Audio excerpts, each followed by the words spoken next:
There's a brand new tool that allows you to draw animations in your AI videos. We're testing the expressive limits of VO3 for AI filmmaking. And you know that wild world building tool from last week? Well, somebody came out with an open source version that looks incredible. We have all that along with 12 other AI news stories that you need to know about. Welcome to your AI film news of the week. Before we get started, I want to say thank you so much to the team at IndieWire for doing a featurette on the Curious Refuge community. It's incredible to see so many filmmakers from over 170 countries that are a part of our growing community. Thank you to everyone for making it an incredible place to create films. All right, so let's get to the first piece of news. So the first big tool that I want to talk about is a new feature inside of Higgsfield. So if you're not already familiar, Higgsfield is an online AI tool company that does everything from AI video generation to specific VFX shots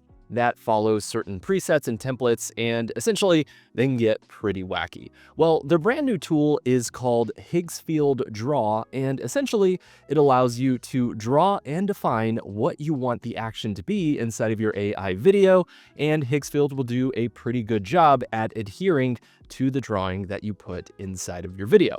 But let's not listen to me describing it. Let me show you how to use it. To use Draw to Video, I'm on the Higgsfield homepage. They actually have a featured section that just says Draw to Video. I'm going to go ahead and select that. And you can see there's this section here that allows us to upload our media. So I have this image here of this model holding lipstick, and let's go ahead and bring that into Higgsfield. And it'll pop up our editor here. You can see you have a few different options to select different video models. You can select Google VO3, Hailu version 2. It's completely up to you, whichever version you want to use.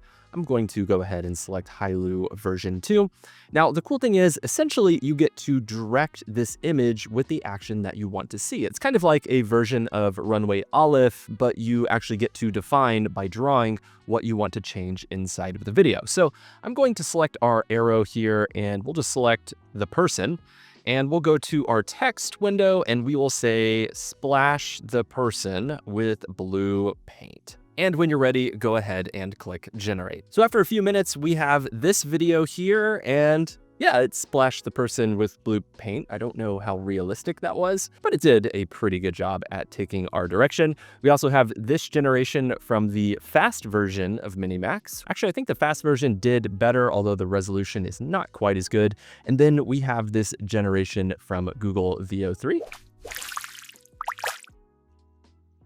So the physics are absolutely terrible on that one. And you can see that kind of at the beginning, it animates the text and the arrow off. So what I actually think is happening is Higgsfield is looking at the image that you upload and creating a text prompt that it runs inside of the AI video tool. And you can see at the beginning, it actually animated the text and the arrow off of the actual video. I think what's happening is Higgsfield is creating a text prompt that is interpreted from the image that you uploaded. So essentially, when you draw the arrow on the character, it's creating a text prompt that is trying to adhere to what you drew as closely as possible. I think it would do a better job if it used the original image to animate rather than using the version that has the text and the arrow on in the first frame, but that's just my opinion. So I want to give you another example here. So I'm going to go ahead and go to the trash icon, and I have this image here of these Vikings in this like sci-fi world. And let's go ahead and bring those Vikings into Higgsfield here. And let's do a more complex prompt. So I'm going to select this foreground Viking here,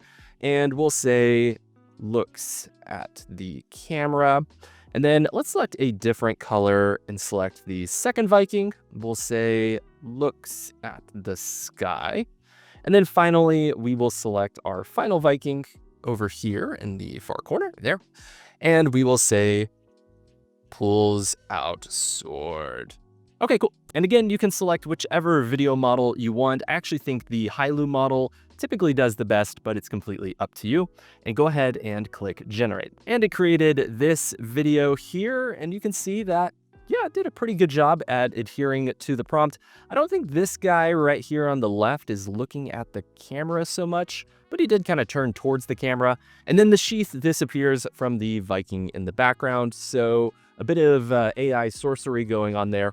but generally speaking, it did follow our prompting, which is pretty cool. In other Higgsfield news, the team is giving out unlimited video generations using Seedance Pro, which we talked about last week. Long story short, Seedance Pro is the most realistic AI video model for physics, and if you subscribe to Higgsfield, you'll have unlimited generations until August 18th. Now, those generations are only in 480p at 5 seconds, unfortunately, but it's still unlimited, which is a pretty cool perk. Again, to use Seedance inside of Higgsfield, you just have to go to the Seedance Pro section on their homepage. And what's really interesting is they have a bunch of different presets that are almost like stylistic presets for generating very specific video styles. I don't find them to be super helpful because I find them to be just very specific, and I typically want something to be very custom for what I am working on. But they do have the general model here that you can select, and it's basically just Seedance Pro. And you can go ahead and click Generate here. And all you have to do is drag and drop your image, type in your prompt, and generate. So I have a few different generations that I want to show you where we compare Seedance against Google VO. So the first generation is this guy. We basically prompted for the guy to walk in the car and then reverse, and the car started going before he put on his seatbelt or closed his door. So I guess while it's technically physically possible, I don't think that's a very realistic generation. Here's the same generation from Google VO.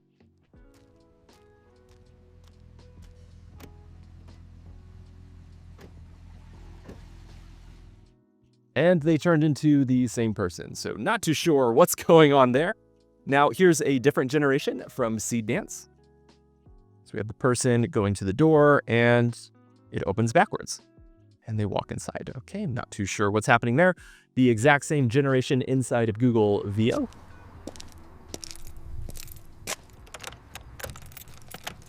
And you can see it opened up from the wrong end again. So it seems like Seedance and Google VO just doesn't really understand doors very well. And then finally, I have this generation here from Seedance of this astronaut guy, and he's walking around. And I just thought the generation was pretty interesting, but the problem is when we tried to run it through VO3, it actually would not let us. It basically just kept running into an error that we can't really explain. We've seen that happen quite a bit, especially when you are running through the API version of VO3 for whatever reason. A lot of times when you go directly to Google's website, it will do a better job, but for some reason, these third-party APIs tend to throw errors.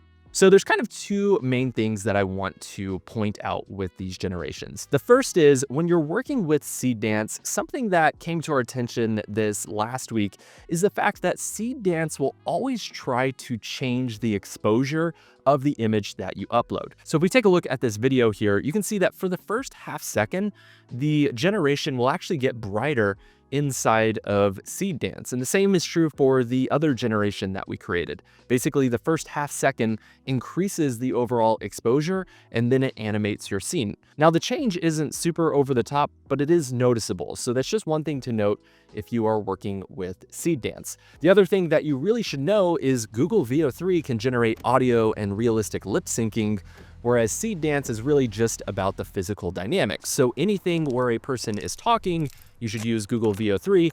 Everything else, you should try to use Seedance. Now, I want to illustrate that point with a very practical real-world example here.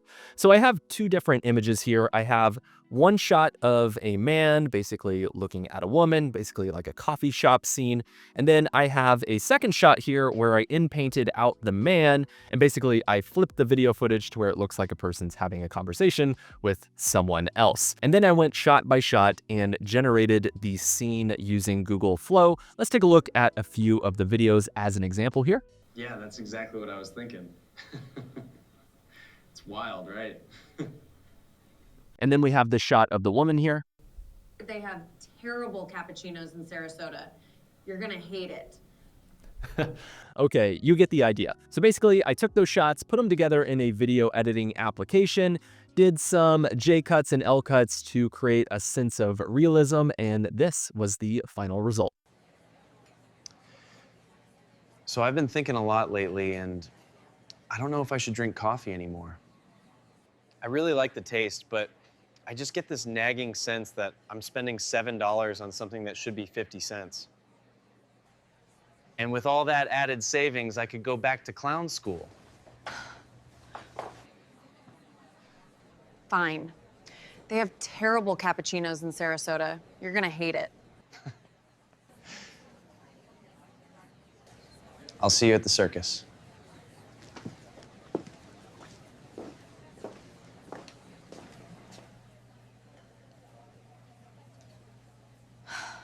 So yeah, it's incredible script writing, I know. So I think that this video illustrates one of the primary problems whenever you are working with the native audio that's generated from Google VO3. And that is the voices will be different from generation to generation. The guy's voice and kind of the tonality of the way in which he explains things kind of changes, almost like it's a slightly different voice actor. So if you are working with audio from Google VO3, you probably want to isolate that voice and then modulate it using a third-party tool like 11 Labs that can do speech-to-speech to just make it a bit more natural and realistic and stable throughout the scene. This last week, we also came across a lot of chatter online about Seedance Pro and basically going in and typing in a prompt that says, cut to, and then describe what you want your scene to cut to. We're very curious to see if this hack creates good coverage for film and advertising projects, so let's take a look. So for this example, I'm going to use Seedance Pro inside of Fall AI. The main reason is you have the ability to generate up to 12-second long video clips. Basically just gives us more room to work with, especially since we're going to try to do multiple shots in the same generation. So for this example, since we're getting pretty close to Halloween season, I'm going to use this image here of this guy walking around a creepy house. And for the prompt, I said a man looks around a haunted house, then his gaze is fixed on a subject that walks into frame, cut to a creepy doll holding a knife, smiling, and go ahead and click run. And that generated this result here. So guy looks around, again, the exposure changes, subject walks into frame, and yeah, we kind of have a creepy doll there. I think the lighting change makes it look more like a Geico commercial, but technically speaking, it did cut to what we were looking for. I wanted to do the same thing with this shot. So essentially we said cut to an aerial shot where this person is holding a sword in front of a dragon, and it created this video here. So you can see so far it looks pretty good, pretty expressive face. And then it cuts to a terrifying dragon. I don't even know what that is. It's like a snake with dragon wings at the end. Kind of a cool character. It kind of created a brand new character, but I have no idea what's happening there. And then she's holding basically like a katana mixed with a lightsaber there. And she looks completely different. Like the clothes she's wearing it's not really the same. And she's wearing sneakers, which I think is great. And not even looking at the dragon. So cut to for wide shots, I don't think is doing a very good job. And then finally, we have this image here of a woman basically in a soda commercial. And we said we want to cut to a close-up of her taking a drink of the soda, and it created this video here. So you can see, pretty normal, looks pretty good. And then we cut to her drinking the soda.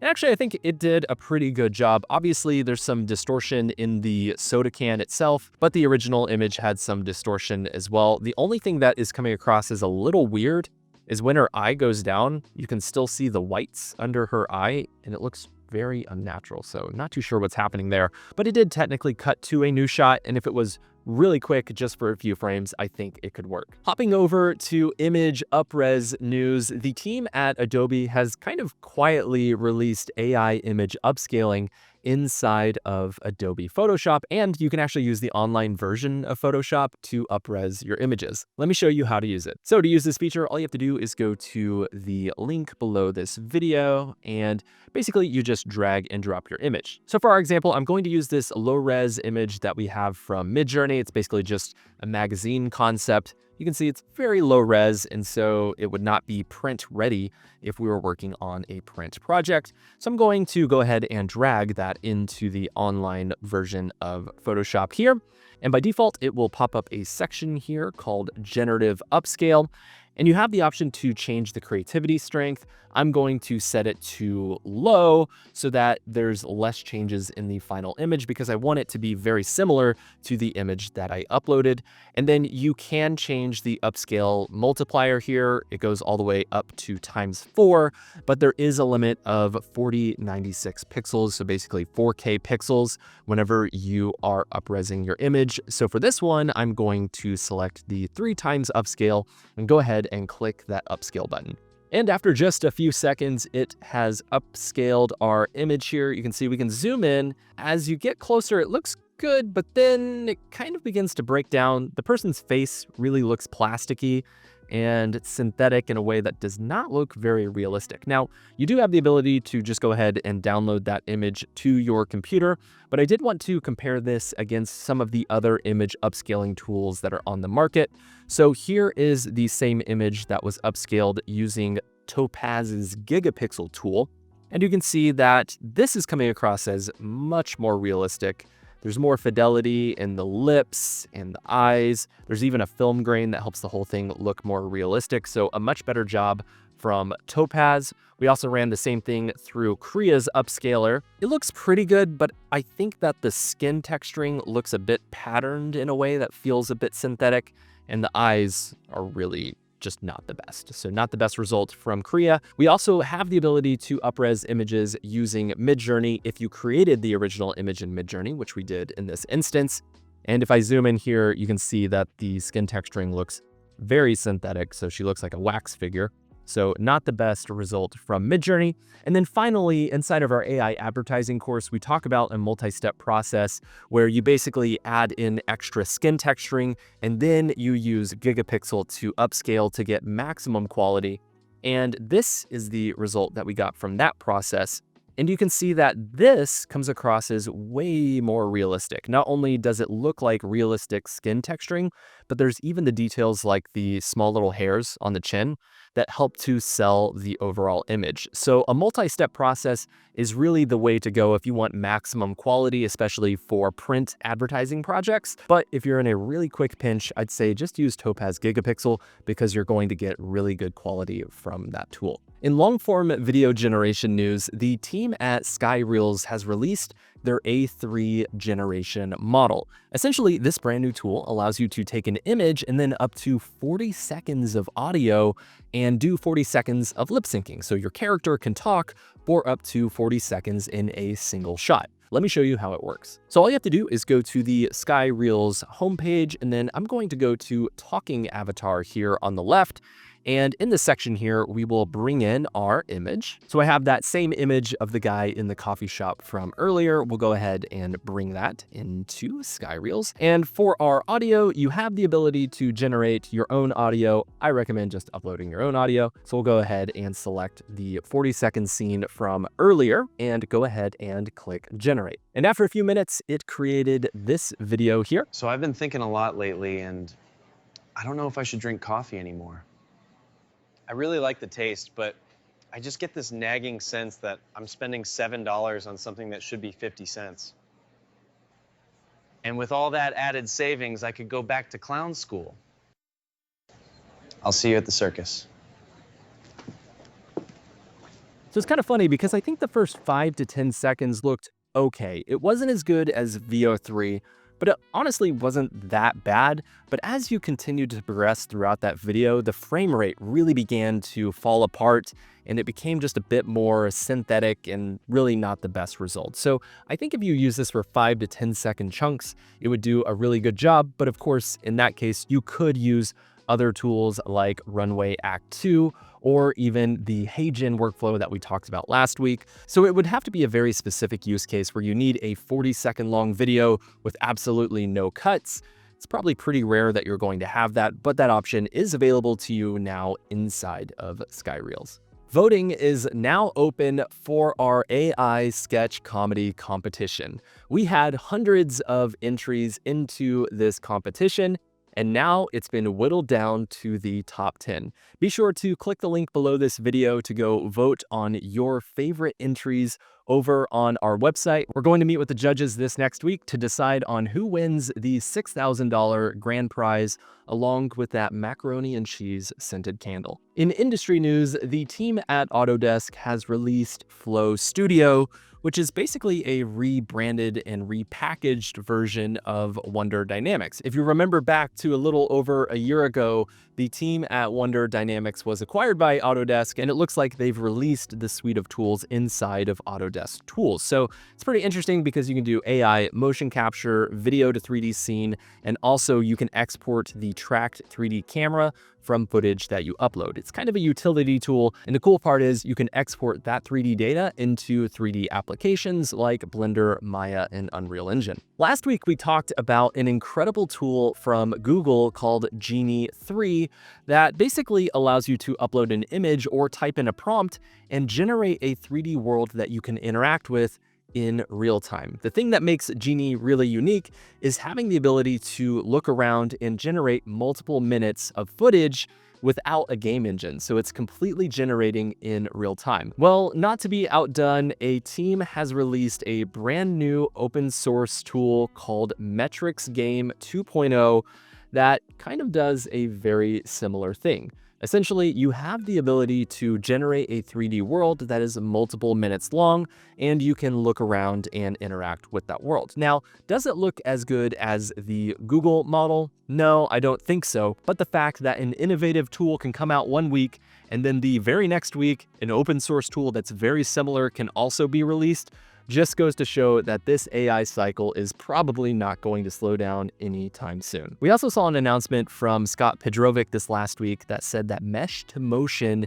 is going to get an update soon that allows you to do video previews, an animation player, and basically have a better navigation experience. Essentially, this is kind of like an AI version of Mixamo, where you can type in a prompt and get animation from the tool. And the final bit of news that I want to highlight is more of an inspiring tech demo that we saw this last week from the team at Runway. They came out with a video showcasing how you can use Runway Aleph to change the environment. If you're not already familiar with Runway Aleph, you can just type in a prompt and modify your existing video. It just gives you a lot of creative possibilities. It's kind of like having an AI VFX studio. If you want to learn more about using Runway Aleph, be sure to check out the video tutorial that we released just last week with 9 practical examples of how you can use the tool in a VFX workflow. There are a ton of AI film events popping up around the world. Runway is hosting a meetup in Kuala Lumpur on August 16th. Curious Refuge is hosting a meetup in Vancouver on August 23rd. There's an AI filmmaking meetup in Palm Beach on August 28th. We have the Naja Artificial Intelligence Film Festival, which is the very first AI film festival in Africa, on September 13th. And then finally, we have a Curious Refuge community meetup in New York City on September 16th. Be sure to go to our AI film events page to see if there's an event happening in your neighborhood. And of course, if you want to host an event in your city, be sure to reach out to us. We would love to connect you with the community and make it a successful event. And that brings us to our AI films of the week. So the first film that I want to shout out is called Eve and Adam by MetaPuppet. MetaPuppet is one of the most inspiring artists out there, and he does incredible work on the Promise team. I think that this is one of the funnier AI projects that I've seen in a while, and it just goes off the rails and gets bonkers by the end. So I highly recommend checking it out. The second project that I want to shout out is called The Machine War Files by Isaac Rodriguez. While it's not really as much a film, I think it's a really interesting example of some of the VFX capabilities in war genre cinematics. There's a ton of different AI scenes of war, and the visual effects look kind of realistic in a lot of the shots. Be sure to check it out for creative inspiration, and of course, if you ever make a cool project, be sure to send it to us. We would love to feature awesome projects inside of our AI film gallery. Thank you so much for watching this week's episode of AI Film News. Of course, you can like and subscribe here on YouTube to get the latest tutorials and news directly here on the platform. And you can subscribe to our email newsletter where we talk about even more news than what we're able to get to inside of this video. Just go to the Curious Refuge website, click that blue button in the top right corner, and you can subscribe to our community. Thank you so much for watching. We will see you next time.